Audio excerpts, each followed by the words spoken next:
You walk into a large public square. The air is still. The noise fades. Dozens of people stand silently, staring at the top of a building. No one says a word. They just look. And without thinking, you stop too. Your eyes follow theirs. You don't ask, what are they looking at? You assume, if they're all focused, it must be something important. And that's when it happens. The moment you stop thinking independently and let the group decide what's real. Not because you trust them, but because your brain takes a shortcut. If so many people agree, it must mean something. This is the start of social proof, a psychological reflex where we adopt the behavior of others, not because it makes sense, but because they did it first. You feel safe doing what others do, even if it's meaningless, even if it's wrong. Now imagine a meeting room. You're surrounded by professionals, experts, confident faces. The presenter shares data, but it's flawed. You see the error instantly. You feel it in your chest. You want to speak, but no one else reacts. They nod, smile, take notes. The moment passes, and so do you. You stay silent, not because you agree, but because you don't want to be the only one who disagrees. This is the real power of social proof. It doesn't just influence action, it suppresses doubt.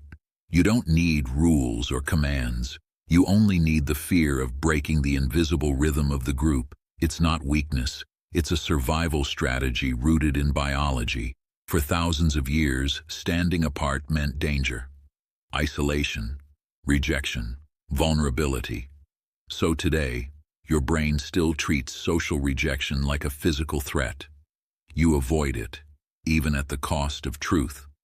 Go back 50,000 years. You're hunting with your tribe. Suddenly someone runs, then another, then 10 more. Do you stop to ask why? No, you run. Because even if there's no danger, the risk of staying behind is death. That reflex helped us survive predators. But today, that same reflex is triggered by public opinion, group laughter, trending videos. You see 10,000 likes and your brain lights up. You assume it's valuable, funny, right? You feel the pull to agree, even before you've thought about it. Social media is not dangerous because it shows us things. It's dangerous because it shows us that others already believe. And once the group believes, your biology wants to join. That's why we chase trends. Not because they're smart, but because they feel safe. It's not about lions anymore. It's about not being left behind. Advertisers understand this more deeply than most psychologists. They don't convince you with logic. They show you crowds, a product on a shelf half empty, a cafe with a line outside, a video with fake comments saying, "This changed my life." They use social proof as a weapon, not to prove value, but to simulate demand.